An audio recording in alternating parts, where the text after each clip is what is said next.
నమస్తే, welcome to prime health. ఈరోజు ప్రపంచ ఆస్తమా దినోత్సవం సందర్భంగా అసలు ఆస్తమా అంటే ఏంటి, ఎందుకు వస్తుంది, తీసుకోవాల్సిన జాగ్రత్తల గురించి వివరించడానికి ప్రముఖ చిన్నపిల్లల వైద్య నిపుణులు మరియు మానసిక వైద్య నిపుణులు డాక్టర్ సురేంద్ర బాబు గారు లైవ్లో ఉన్నారు. ఇక ఇదే అంశానికి సంబంధించి పూర్తి డీటెయిల్స్ స్క్రీన్పై కనిపిస్తున్న నెంబర్స్కి కాల్ చేసి డైరెక్ట్గా డాక్టర్ గారిని అడగచ్చు. నమస్తే డాక్టర్ గారు. నమస్తే డాక్టర్ గారు. నమస్తే. నమస్తే అండి. అసలు ముందుగా ఆస్తమా అంటే ఏంటి ఒకసారి వివరించండి. ఆస్తమా లేకపోతే ఇదే ఉపశమనం కూడా అంటారండి. ఈ ఆస్తమా అనేది క్రానిక్ ఎయిర్వే ఇన్ఫ్లమేటరీ డిసీజ్, అంటే దీర్ఘకాలిక శ్వాసనాళాలకు సంబంధించిన వ్యాధి. శ్వాసనాళాల్లో వాపు వచ్చి అందులో ఫ్లమ్ ఏర్పడి శ్వాసనాళాలు కుచించుకోవడం వల్ల మనిషికి జరిగే ఇబ్బందిని ఆస్తమా అని అంటారు. దాని ద్వారా వచ్చే వ్యాధిని, లేకపోతే కొంతమంది ఉపశమనం కూడా అంటారు. ఓకే, ఇది ఎందుకు వస్తుంది అంటారు? ప్రధాన కారణం ఏంటి? ఆస్తమా అనేది బేసికల్ గా అలర్జీ డిసీజ్ అండి. ఇది మెయిన్ గా అంటే జెనెటిక్ కాజ్ ఒకటి, అంటే పేరెంట్స్ కు ఉంటే నెక్స్ట్ జనరేషన్ వాళ్ళకి వచ్చే అవకాశం ఉంటుంది.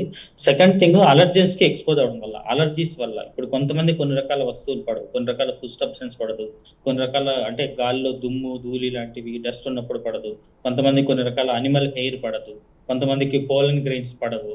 ఇట్లా వీటిని అలర్జెన్స్ వల్ల వస్తుంది. సెకండ్ థింగ్, మనకి ఎయిర్ పొల్యూషన్ అనేది విపరీతంగా పెరుగుతుంది. వాయు కాలుష్యం, కెమికల్స్ కి, ఫ్యూమ్స్ కి, వాటికి ఎక్స్పోజ్ అయినప్పుడు అవుతుంది. ఇంకొకటి మెయిన్ ఇంపార్టెంట్ రీజన్ ఏంటంటే చిన్నపిల్లల్లో వైరల్ ఇన్ఫెక్షన్స్ వల్ల ఇది ట్రిగ్గర్ అవుతుంటది. ఇవి ప్రధానం అంటే genetic causes, allergies, pollution, viral infections. Okay, అంటే ఆస్తమాలో రకాలు ఉంటాయంటారా? ఆస్తమా అంటే ఇప్పుడు చిన్నపిల్లల్లో మనం వీజర్ అని అంటాం, ఎందుకంటే ఏజ్ పెరిగే కొద్దీ ఈ లక్షణాలు తక్కువ అయితే వస్తాయి. ఒకసారి 12 years అయిన తర్వాత ఆస్తమా అంటాం. రకాలు ఏముండవు, డిగ్రీ ఆఫ్ సివియారిటీని బట్టి క్లాసిఫై చేస్తాం ట్రీట్మెంట్ పర్పస్ కోసం. ఓకే, అంటే వీటి లక్షణాలు ఎలా ఉంటాయి? మెయిన్ గా చాలా చిన్న పిల్లల్లో అయితే శ్వాస తీసుకోవడంలో ఇబ్బంది, పిల్లి కూతలు ఉంటాయి. పెద్దవాళ్ళలో పొడి దగ్గు ఉంటుంది, అది కూడా రాత్రుల్లో ఉంటుంది. అది ఎందుకంటే అది లోపల ఉన్న హార్మోన్స్ రిలేటెడ్ అన్నట్టు. స్ట్రెస్ హార్మోన్స్, కొంచెం స్టిరాయిడ్ హార్మోన్స్ తగ్గిపోయినప్పుడు ఇది ఎక్కువ అవుతుంది. సో రాత్రుల్లో పడుకున్నప్పుడు పొడి దగ్గు, తెమడతో కూడింది కాదు, యూజువల్ గా పొడి దగ్గు వస్తుంది. స్టార్టింగ్ లో ఇన్ఫెక్షన్ ఉంటేనే తెమడతో కూడింది వస్తుంది.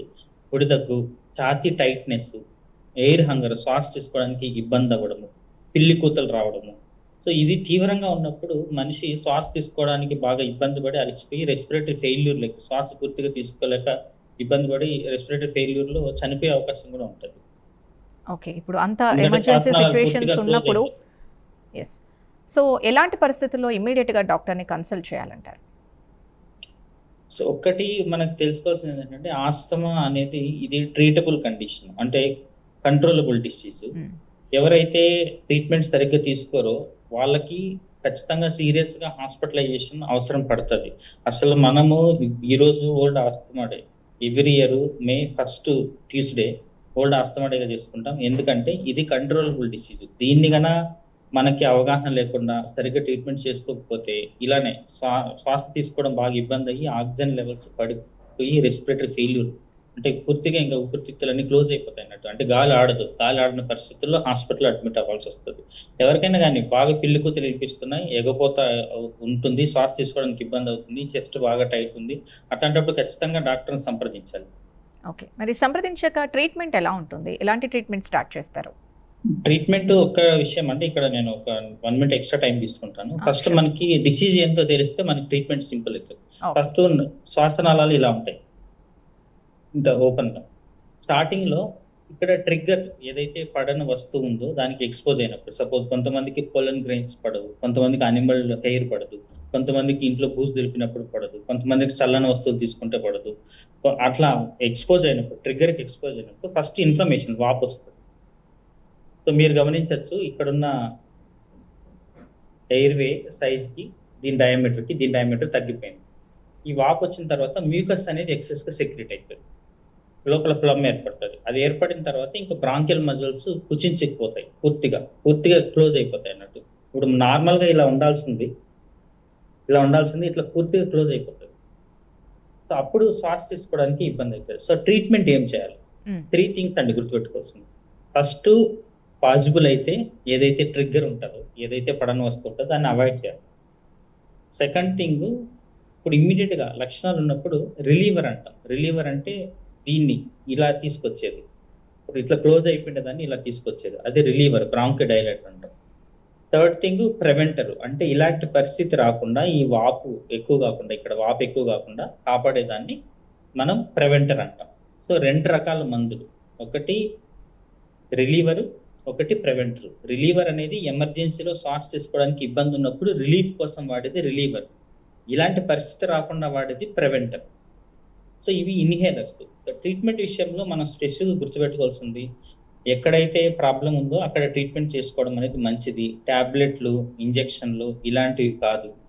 ఆస్తమాకి ఇన్హేలర్ వాడడం అనేది బెస్ట్ ట్రీట్మెంట్, అది ప్రూవెన్ థింగ్. అప్పుడప్పుడు నెబులైజేషన్తో కంట్రోల్ చేసుకోవచ్చు, కానీ ఇన్హేలర్ అనేది బెస్ట్ ట్రీట్మెంట్. ఇన్హేలర్ మీద రకరకాల అపోహలు అవన్నీ ఉంటాయి. అవన్నీ ఏదైనా ఉంటే ఎవరైనా అడిగితే మనం చెప్పచ్చు, కానీ అంత అంటే అనుమానాలు పెట్టుకోవాల్సిన అవసరం లేదు. ఓకే, ఒక కాలర్ రెడీగా ఉన్నారు, లక్ష్మమ్మ గారు కేరళ నుంచి. లక్ష్మమ్మ గారు మాట్లాడండి. నాకు ఒక నెల రోజులు తగ్గి వచ్చిందమ్మా. ఆ తర్వాత కొంచెం కఫం వస్తుంది, కఫం తగ్గట్లేదు ఓ 2 నెలల నుంచి.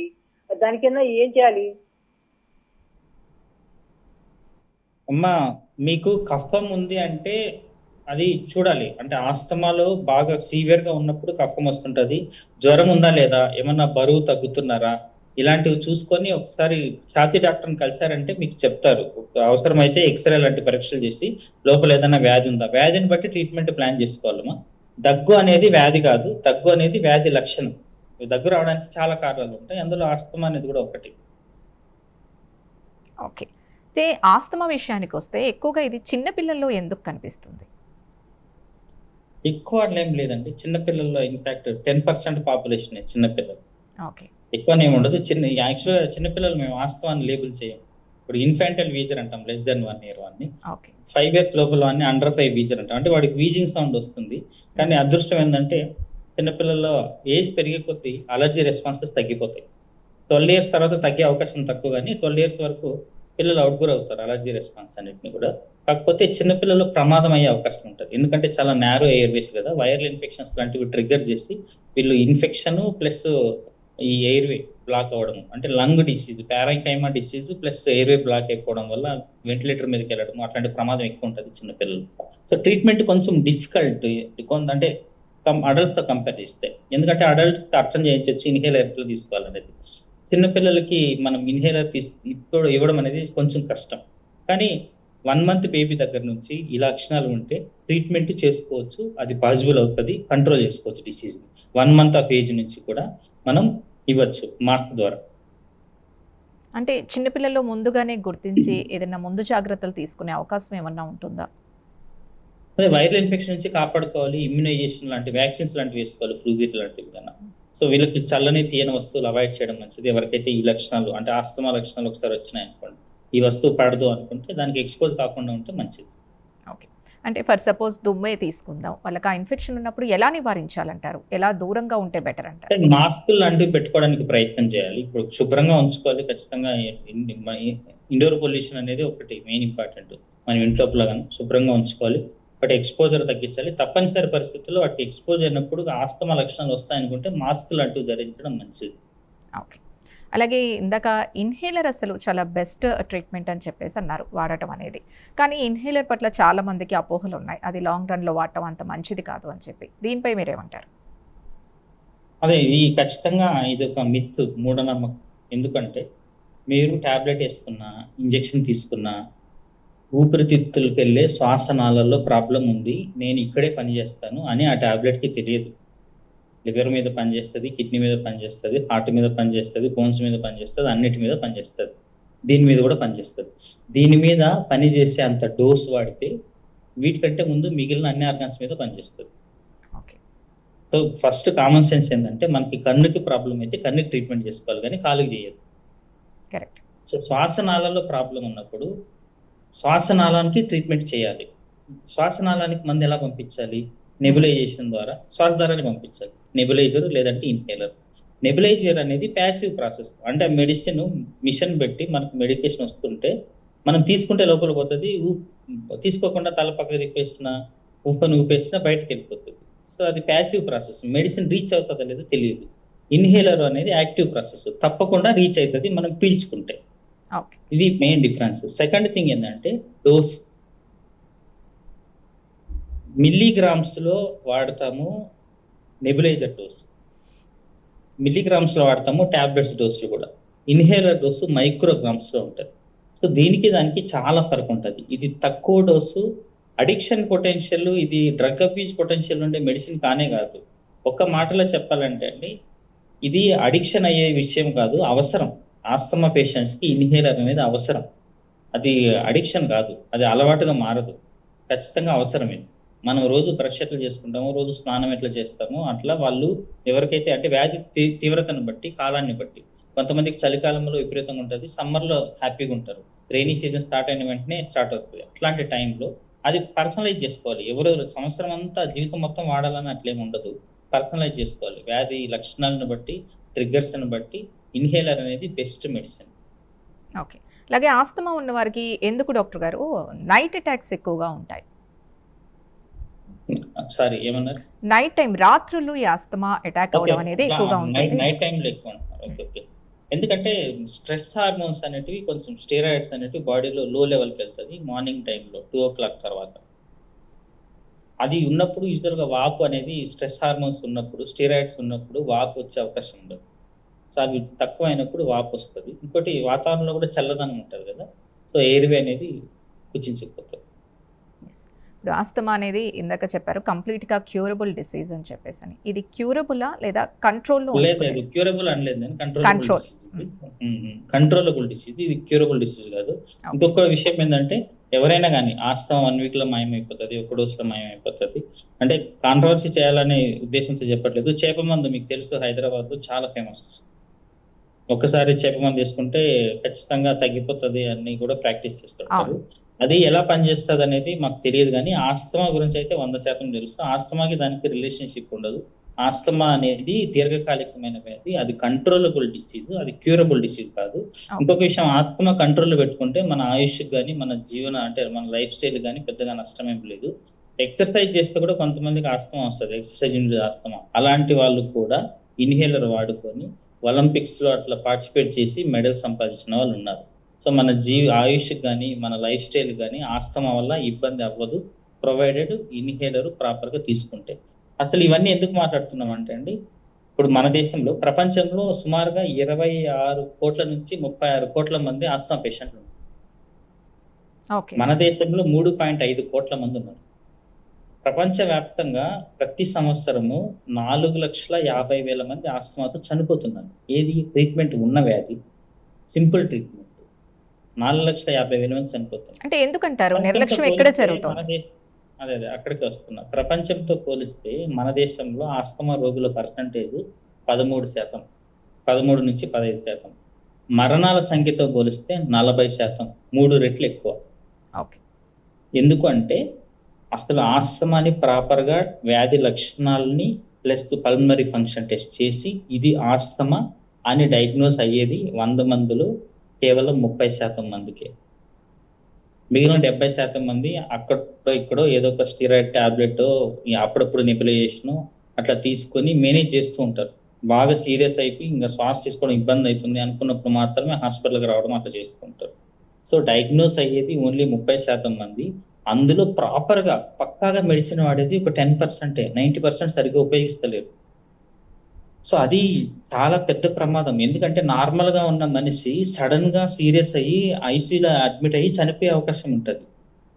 మీరు ఆస్తమా పేషెంట్ ఎవరికైనా కానీ అది రివర్సిబుల్ కండిషన్. ఏది? ఎయిర్వే వాపు అనేది రివర్సిబుల్ కండిషన్. మనం ఇన్హేలర్ ఇచ్చిన వెంటనే విత్ ఇన్ 2 hours కూడా నార్మలైజ్ అయిపోతుంది. ఇనిషియల్ స్టేజ్లో ఇది బిల్కుల్ నార్మల్ అయిపోతారు, ఏం ఇబ్బంది లేనట్టు. అప్పటి వరకు ఎగపోస్తూ ఉండి గాలి కోసం అంటే వెంపర్లాడిన వాళ్ళు, సాచురేషన్ లెవెల్స్ బాగా తగ్గిపోయి 90% అట్లా వచ్చిన వాళ్ళు ప్రాపర్ గా ట్రీట్ చేస్తే విత్ ఇన్ 2 hours మళ్ళీ నార్మల్ అయిపోయి వాళ్ళ పనులు వాళ్ళు చేసుకోగలరు. అంటే ఇది రివర్సిబుల్ ఎయిర్వే డిసీజ్. ఇప్పుడు సిఓపిడి లాంటిది కాదు, chronic obstructive pulmonary disease COPD ఉంటుంది. అది వేరే, అది పర్మనెంట్ గా టిష్యూ అంతా కూడా డ్యామేజ్ అయిపోయి ఎపిథీలియం అంతా పర్మనెంట్ గా చేంజ్ అయిపోవడం వల్ల ఇంకా ఎయిర్వేని మనం అంత ఈజీ కాదు మార్చడం. దానివల్ల హార్ట్ మీద కూడా ప్రభావం పడుతుంది. కానీ ఆస్తమా అనేది రివర్సిబుల్ ఎయిర్వే డిసీజ్. అంటే మనం దానికి ట్రీట్ చేస్తే, లోకల్ గా ఇన్హేలర్ ద్వారా మెడిసిన్ పంపిస్తే అది రివర్స్ అయిపోతుంది ఇమ్మీడియట్ గా. ఎంత తొందరగా వీలైతే అంత తొందరగా ఇస్తే మంచిది. సో అట్లా మనకి ఎందుకు ఇంత మరణాలు ఇంత అవేర్నెస్ ఎందుకు తీసుకురావాల్సి వస్తుంది? ఇప్పుడు గ్లోబల్ ఇనిషియేటివ్ ఫర్ ఆస్తమా ఎందుకు జీనా guide lines every year revise చేస్తుంటారు. ఎవ్రీ ఇయర్ వాళ్ళ అవేర్నెస్ కోసం అని చెప్పి మేలో ఫస్ట్ మంగళవారం వరల్డ్ ఆస్తమా డే చేస్తారు. ట్రీట్మెంట్ ఉన్న వ్యాధి వల్ల చనిపోతున్నారు చాలా మంది అవేర్నెస్ లేకపోవడం వల్ల. ఓకే. మరి ఆస్తమా ఉన్న వాళ్ళు ఆహార విషయంలో ఎటువంటి జాగ్రత్తలు పాటించాలి? కొన్ని పడన వస్తువులు తీసుకోకూడదండి. యూజువల్గా మేము జనరల్గా చెప్పేది ఏంటంటే ఫ్రిడ్జ్ లో ఉండే ఐటమ్ తీసుకోవద్దు. చల్లగా ఉండేవి ఎందుకు తీసుకోవద్దు అంటే 2 థింగ్స్. ఒకటి, అవి థ్రోట్ ఇన్ఫెక్షన్ వచ్చి వైరల్ ఇన్ఫెక్షన్ కానీ బ్యాక్టీరియల్ ఇన్ఫెక్షన్ కానీ ఇన్ఫెక్షన్ అనేది ట్రిగ్గర్ చేస్తుంది ఆస్తమా. సెకండ్ థింగ్, అవి బ్రాంకోస్పాజం అవుతుంది చల్లని వస్తువులు కానీ ఎక్స్పోజ్ అయినా కుచించుకుపోతాయి ఎయిర్ తీసుకొని. సో అంత చల్లనివి. కొంతమందికి స్వీట్స్ పడవు, కొన్ని రకాల స్వీట్స్, అట్లా చల్లని అవాయిడ్ చేయమని చెప్తాం. అదర్వైజ్ అన్ని రకాల ఇప్పుడు చిరుధాన్యాలు, ఆకుకూరలు, కాయగూరలు, పండ్లు అందరూ అన్ని తీసుకోవచ్చు ఆస్తమా వాళ్ళు. అంత స్ట్రిక్ట్ రెస్ట్రిక్షన్ అట్లాంటిది ఏం లేదు. చల్లనివి తీయనివి అవాయిడ్ చేయమని చెప్తాం, ఎస్పెషల్లీ చిన్నపిల్లలు. ఓకే. అంటే గొంతు ఇన్ఫెక్షన్ వచ్చి ఇబ్బంది అయిపోతారు. పలానా ఆహారం పడట్లేదు అని చెప్పి ఎలా గుర్తించాలంటారు? స్పెసిఫిక్గా ఎలాంటి లక్షణాలని చూడొచ్చు? అంటే ఈ ఆస్తమాకి సంబంధించి అయితే ఇప్పుడు ఆ ఫుడ్ తిన్నప్పుడు వీళ్ళకి దగ్గు స్టార్ట్ అవుతుంది, పొడి దగ్గు, అట్లనే శ్వాస తీసుకోవడం ఇబ్బంది రావడం, పిల్లి కూతులు రావడం, సో ఇబ్బంది అవుతుంటది. అట్లాంటప్పుడు ఈ వస్తువుకి ఎక్స్పోజ్ అయినప్పుడు, ఈ వస్తువు తిన్నప్పుడు, లేకపోతే ఈ ఎలిమెంట్కి నేను ఎక్స్పోజ్ అయినప్పుడు నాకు ఇలా అవుతుంది అనేది గుర్తుపెట్టుకోవాలి. అందుకోసం మన ఆస్తమాలో డాక్టర్ కంటే పేషెంట్ రోల్ అనేది చాలా ఇంపార్టెంట్. ఆస్తమా అనే కాంప్లికేటెడ్ డిసీజ్ కాదు. ఇప్పుడు నేను చెప్పినవన్నీ ఆస్తమా పేషెంట్ నాకంటే బాగా చెప్పగలరు, ఎందుకంటే వాళ్ళకి అర్థమైపోతుంది. అంటే అట్లా అర్థం చేసుకుంటే వాళ్ళ లైఫ్ చాలా హ్యాపీగా ఉంటుంది. సో వాళ్ళకి తెలిసిపోతుంది. అంటే కంట్రోల్లో ఉంచుకోవాల్సిన డిసీజ్, జీవితాంతం దీంతో ప్రయాణం చేయాల్సినప్పుడు చేయాలి. కాబట్టి స్మార్ట్ పేషెంట్స్ ఏం చేస్తారంటే, సపోజ్ అంటే ఎగ్జాంపుల్ చెప్తాను, పిల్లవాడు కొంతమంది వాడికి ఎక్సర్సైజ్ చేస్తే ఆస్తమా వస్తుంది. వాడికి తెలుసు నేను ఈ ఐస్ క్రీమ్ తీసుకుంటే నాకు ఆస్తమా లక్షణాలు వస్తాయి. అంటే ఇట్లా చేయమని నేను చెప్తలేను, అంటే అంత అండర్స్టాండ్ చేసుకుంటే ఈ వ్యాధిని మనం హ్యాండిల్ చేయొచ్చు. వాళ్ళు ఇన్హేలర్ తీసుకుంటారు కొంతమంది పిల్లలు. వాడికి తెలుసు నేను ఇన్హేలర్ తీసుకోకపోతే సీరియస్ అయిపోతుంది, హాస్పిటల్కి వెళ్తాను, అడ్మిట్ అవుతాను, ఇంజెక్షన్స్ అయితే అంతా కూడా. అంటే అట్లా వాడికి తెలిసిపోతుంది దీనికి నేను ఎక్స్పోజ్ అయినప్పుడు నాకు ఈ లక్షణాలు వస్తాయి, దాన్ని అవాయిడ్ చేయాలి, లేదంటే మెడికేషన్ కంటిన్యూ చేయాల్సి ఉంటుంది. సో అందుకోసమనే అవసరమైనప్పుడు రిలీవర్ని, ప్రివెంటర్ని, అంటే ఏదైతే రిలీఫ్ కోసం వాడతాం అది నివారించడం కోసం వాడతాం, 2 వాడమని చెప్తాం. 1 వీక్ వ్యాధి లక్షణాలు బాగా పీక్స్లో ఉన్నప్పుడు. రిమైనింగ్ టైం కంటిన్యూస్గా రోజు ప్రివెంటర్ వాడాలి. ఏదైతే ఇన్హేల్డ్ కార్టికోస్టెరాయిడ్స్ అంటామో దాన్ని కంటిన్యూస్గా వాడాలి. అది ఎప్పుడు బంద్ చేయాలి, ఎప్పుడు స్టాప్ చేయాలనేది పల్మనరీ ఫంక్షన్ టెస్ట్ ప్లస్ వీళ్ళ వ్యాధి లక్షణాలు, లాస్ట్ టైం ఎప్పుడు ట్రిగ్గర్ అయింది, లాస్ట్ టైం ఎప్పుడు హాస్పిటలైజేషన్ అవసరం పడింది, లాస్ట్ టైం అక్యూట్ ఎగ్జాజర్బేషన్ విపరీతంగా వ్యాధి లక్షణాలు ఎప్పుడు వచ్చినాయి అనే దాన్ని పట్టుకొని కంప్లీట్గా కంట్రోలబుల్ ఉందంటే మెల్లమెల్లగా డోస్ని, అది డ్యూరేషన్ని టేపర్ చేసుకుంటూ వచ్చి స్టాప్ కూడా చేస్తాం చాలా. ఓకే. ఇంకో కాలర్ రెడీగా ఉన్నారు, చంద్రమోహన్ గారు మాట్లాడండి. నమస్కారం డాక్టర్ గారు. నమస్తే చంద్రమోహన్ గారు. నేను చాలా ఇప్పుడు దాదాపు 7 ఏళ్ల నుంచి ఈ స్మెల్ ఎలర్జీ వల్ల బాగా ఇబ్బంది పడుతున్నాను. ఏది పని చేసే పరిస్థితి లేదండి. ఏది నాకు గ్లూకోజ్ తాగితే ఒక్కటే పనిచేస్తుందండి, ఇంకా ఏది కూడా నాకు సాటిస్ఫాక్షన్ లేదండి. గ్లూకోజ్ తీసుకుని నీళ్ళు తాగితే కొంచెం అంటే మనకి మామూలు కొంచెం కనీసం ఆలోచనలు కానీ నడక కానీ చేయగలిగే పరిస్థితి అండి. అంత దారుణంగా ఉంది. అంటే నాకు చిన్నప్పటి నుంచి కూడా అదేది నెవర వేయటం అని ఉంటుంది కదా, అట్లా నాకు ఫుడ్ వస్తూ ఉంటాం. దీనికి నాకైతే అసలు చాలా ఇబ్బంది పడుతున్నానండి. ఏదన్నా చెప్తారు? లేదు, మీరు చెకప్లు చేసినా వాళ్ళు నాకు ఎప్పుడు ఎలర్జీ టెస్ట్ అనేదో కొత్త టెస్ట్లు ఉన్నాయి అంటున్నారు. నాకు ఏం చేయలేదండి. ఎప్పుడు ఎక్స్రేలు తీస్తారు, ఎన్నిసార్లు 100,000 సార్లు తీశారు, ఏ no use. Lung function test ఊదటం అయితే అసలు నా వల్ల కాదండి. అవుట్ సైడ్ కూర్తారు చూసారా, అది అసలు ఊతలేను. అయ్యా టెస్ట్ చేయడం కూడా వేస్ట్ అవుతుంది. అయితే ఒక్కటే అండి, మీరు ఇప్పుడు అలర్జీ టెస్ట్లు ఉంటాయి, కాకపోతే ఆ టెస్ట్లో వచ్చిన దానికంటే మీరు అబ్జర్వ్ చేస్తే మనకి ఎక్కువ రిజల్ట్ తెలుస్తుంది, ఏది పడుతుంది ఏది పడట్లేదు అనేది. సెకండ్ థింగ్, మీరు ఆ నెమరు వేయడం అట్లా అనేది అది reflux, gastroesophageal reflux disease.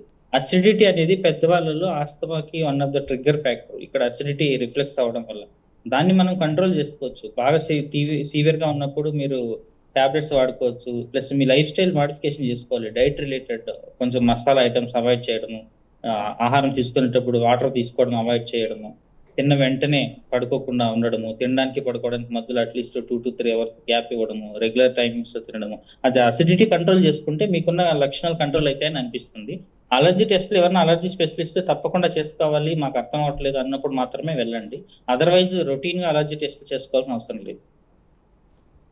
Okay doctor గారు, ఇప్పుడు కాలర్కి చెప్పినట్టుగానే సో ఆస్తమా ఉన్న వాళ్ళకి కామన్గా కొన్ని హెల్తీ హ్యాబిట్స్ ఉంటే బాగుంటుంది, లైఫ్ స్టైల్ చేంజెస్ గురించి చెప్పాల్సి వస్తే ఏం చెప్తారు? అంటే మిగిలిన వాళ్ళలాగే అంటే అన్ని నార్మల్ గా చేసుకోవచ్చు. వీళ్ళు ఒకటి ఏంటంటే వీళ్ళు ఐడెంటిఫై చేయాలి ఏం పని చేస్తే వీళ్ళకి ట్రిగ్గర్ అవుతుంది అట్లాంటివి. ఇంకొకటి ఎనీ రెస్పిరేటరీ ఇన్ఫెక్షన్ అండి, వైటమిన్ డి డెఫిషియన్సీ ఉంటే ఎక్కువ అయ్యే అవకాశం ఉంటుంది. సో ఆస్తమా పేషెంట్లకి విటమిన్ డి లెవెల్స్ నార్మల్ గా ఉండడానికి సన్ ఎక్స్పోజర్ అట్లాంటివి అడ్వైజ్ చేస్తాము. అందరూ ఆకుకూరలు, కాయగూరలు, మంచి ఫ్రూట్స్ అట్లా తీసుకోవాలి. ఖచ్చితంగా అంటే చిన్నపిల్లలు అయితే 8 నుంచి 10 గంటలు, పెద్దవాళ్ళు అయితే 6 నుంచి 8 గంటలు మంచి నిద్ర ఉండాలి. ఏదైతే ట్రిగ్గర్ అనేది ఉంటుందో దాన్ని అవాయిడ్ చేయాలి. రెగ్యులర్ మెడికేషన్ తీసుకోవడం అనేది ఇంపార్టెంట్. మెడికేషన్ మనం స్కిప్ చేయడము, ఇప్పుడు బాగానే ఉంది కదా అంటే బాగాలేనప్పుడే మెడిసిన్ తీసుకుంటాను అనుకోవడం అనేది తప్పు. ఎందుకంటే బాగా లేకుండా పోవడం అనేది ప్రాణాపాయ పరిస్థితి కూడా అవ్వచ్చు. ఓకే, ఇంకో కాలర్ రెడీగా ఉన్నారు, పావని గారు ఇబ్రహీంపట్నం నుంచి. పావని గారు మాట్లాడండి. హలో, చెప్పండి అమ్మా. పావని గారు నమస్తే, చెప్పండి. డాక్టర్ మా పాపకి 23 years ఉంటాయి. హలో, చెప్పండి డాక్టర్ గారు వింటున్నారు. పాపకి 23 years ఉంటది. ఎప్పుడు సర్ది, దగ్గు, ఇట్లా దమ్ములాగా వస్తుంది అనమాట. అదే అలర్జీనే అనిపిస్తుందమ్మా మీరు చెప్పింది. ఇప్పుడు ఆస్తమా అనేది శ్వాసనాళాలకు సంబంధించింది. అట్లనే ఒకవేళ తుమ్ములు బాగున్నాయి అనుకోండి, అది అలర్జిక్ రైనైటిస్. వీటికి అసోసియేటెడ్ కొంతమంది కళ్ళు మంటలు అట్లా ఉంటాయి, అది అలర్జిక్ కంజంక్టివైటిస్. స్కిన్ కూడా కొంతమందికి ఉంటుంది, అది అలర్జిక్ డెర్మటైటిస్.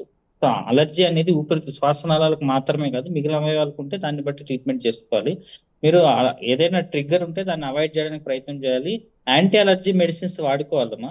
అవసరమైతే ఇన్హేలర్ తీసుకోవాలి. పల్మనాలజిస్ట్ ఒకసారి కలవండి. ఓకే, అసలు ఆస్తమా పట్ల ప్రజల్లో ఉన్న అపోహలు ఉన్నాయంటే ఏమంటారు? అపోహలు చాలా ఉన్నాయి. ఎందుకోసం అని చెప్పి మన వాళ్ళు ట్రీట్మెంట్ సరిగ్గా తీసుకోకుండా ప్రాణాపాయ పరిస్థితి, మరణాన్ని కొని తెచ్చుకుంటున్నారు. అసలు యాక్చువల్గా ఆస్తమాతో జెన్యున్ గా మాట్లాడుకుంటే చనిపోవద్దు ఎవరు, ఎందుకంటే ఇది మనిషిని చంపే అంత కెపాసిటీ ఉన్న డిసీజ్ కాదు. కెపాసిటీ అంటే ట్రీట్మెంట్తో ట్రీటబుల్ కండిషన్, అంటే ట్రీట్మెంట్ చేసుకోవచ్చు, మరి చనిపోయే అంత పరిస్థితి లేదు. కానీ అవగాహన లేకపోవడం వల్లనే, అందుకనే ఈసారి 2026 థీమ్ ఏంటంటే access to anti inflammatory inhalers for everyone with asthma still an urgent need. అంటే ఎవరికైతే ఆస్తమా ఉంటుందో వాళ్ళకి anti inflammatory inhalers, inhaled corticosteroids అంటాం, అది చాలా అర్జెంట్ నీడ్ ఉంది. చాలా మందికి రీచ్ అవ్వట్లేదు, అసలు తెలియదు ఈ ట్రీట్మెంట్ తెలిసినా రెగ్యులర్ గా వాడతలేరు. అంటే కంటిన్యూస్ గా కన్సిస్టెన్సీ అనేది లేదు, కాంప్లియన్స్ లేదు. ట్రీట్మెంట్ కి కాంప్లియన్స్ లేకపోవడం వల్ల ట్రిగ్గర్స్ కి ఎక్స్పోజ్ అయ్యి వాళ్ళ రెస్పిరేటరీ ఫెయిల్యూర్లకు అయ్యి ఐసీయూలో అడ్మిట్ అయ్యి చనిపోతున్నారు. ఓకే, అయితే ఎందుకు ఆస్తమా క్యూరబుల్ డిసీజ్ కాదు, కంట్రోలబుల్ డిసీజ్? అంటే సైన్స్ పరంగా మనం చాలా అప్డేట్ అవుతున్నాం, ముందుకు వెళ్తున్నాం. దీనికి ఏమి ముందు మనకి ఇది క్యూరబుల్ డిసీజ్ అయ్యే అవకాశం లేదా? లేదు, ఎందుకు అంటే అయ్యే అవకాశం చాలా తక్కువ. ఎందుకంటే ఇది జనరలైజ్డ్ గా ఒక అలర్జిక్ రెస్పాన్స్. అంటే మన బాడీ ఇమ్యూన్ సిస్టమ్ లో భాగం. కొన్ని రకాల వాటికి మన బాడీ ఇమ్యూన్ సిస్టమ్ హైపర్ గా రియాక్ట్ అవుతుంది. దాన్ని కంప్లీట్ గా మనం స్టాప్ చేయాలంటే మిగిలిన ఇన్ఫెక్షన్స్ గానే ఎక్కువ అవుతాయి. అంటే మన ఇమ్యూన్ సిస్టమ్ ని మనం విపరీతంగా సప్రెస్ చేయాలి. అట్లా సప్రెస్ చేయకూడదు, అది మంచి విషయం కాదు. ఇప్పుడు ఈ అలర్జీ అనేది మన ఇమ్యూన్ సిస్టమ్ ఏదైనా ఒక దానికి ఎక్స్పోజ్ అయినప్పుడు రెస్పాన్స్ అవ్వాల్సిన దానికంటే ఎక్కువగా రెస్పాండ్ అవుతుంది. దాన్ని కంప్లీట్ గా సప్రెస్ చేయకూడదు. మనం ఆ హైపర్ రెస్పాన్సివ్ స్టేట్ ని 2 రకాలుగా కంట్రోల్ చేయాలి. ఒకటి అన్నెసరీ వాటికి ఎక్స్పోజర్ తగ్గించాలి, ఎందుకంటే ఎక్స్పోజర్ ఉన్నప్పుడు మాత్రమే ఈ రెస్పాన్స్ వస్తుంది. సెకండ్ థింగ్, ఈ హైపర్ రెస్పాన్స్ దానికి కంట్రోల్ చేసుకోవాలి. కానీ లేదు కంప్లీట్ గా నువ్వు రెస్పాండ్ కావద్దంటే ఇమ్యూన్ సిస్టమ్ మొత్తం షట్ డౌన్ అయ్యి మిగిలిన ఇన్ఫెక్షన్స్ కి మనం లోన్ అయ్యి ఆ ఇన్ఫెక్షన్ వల్ల చనిపోతాం, ఇప్పుడు అలర్జీ వల్ల కాకుండా. Okay, right, thank you. Immune system లో భాగం కాబట్టి మనం దాన్ని కంప్లీట్ గా తీసేయడానికి కుదరదు, కంట్రోల్ చేసుకోవాలి. వ్యాధిని అర్థం చేసుకుంటే కంట్రోల్ చేసుకోవడం సులభం. అది రోజు బ్రష్ చేసుకున్నట్టు రోజు ఇన్హేలర్ తీసుకోవాలి. ఎస్, అవేర్నెస్ పట్ల ఉన్న గ్యాప్ తగ్గాలని చెప్పి మనం కూడా కోరుకుందాం ఆస్తమా పట్ల. థ్యాంక్ యూ డాక్టర్ గారు. ఈరోజు అసలు ఆస్తమా అంటే ఏంటి, తీసుకోవాల్సిన జాగ్రత్తల గురించి కాలర్స్ అడిగిన క్వశ్చన్స్ కూడా మంచి సొల్యూషన్ అందించారు. Thank you once again.